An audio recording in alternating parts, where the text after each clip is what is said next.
ইজ্জত বাঁচানোর জন্য মার্টিনেজের পা ধরে সালাম করা উচিত আর্জেন্টিনা দলের। ভাগ্য ভালো, ট্রফি গিয়েছে, ইজ্জত থেকেছে অন্তত। এক কথায় ভাগ্য ভালো। ইতিহাস যা কখনো দেখেনি তাই ঘটতে পারত আজ।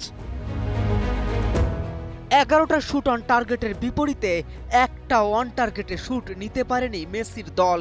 এটা কি প্রতিদ্বন্দ্বিতা নাকি লজ্জা কেবল? তা যাই হোক, এটা পরাজয়।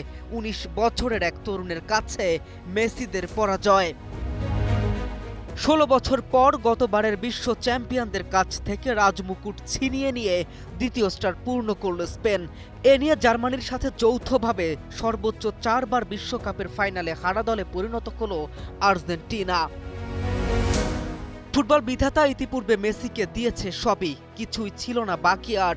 তবুও মার্টিনেজ লড়ে গিয়েছিল মেসিকে জেতাতে আবার শেষবার।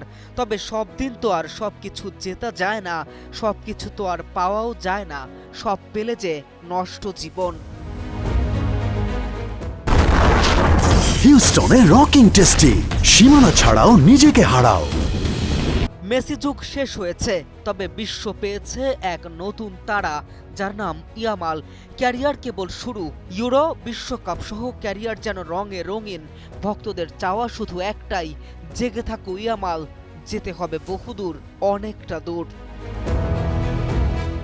কে এম রাফিন, নিউজ 24।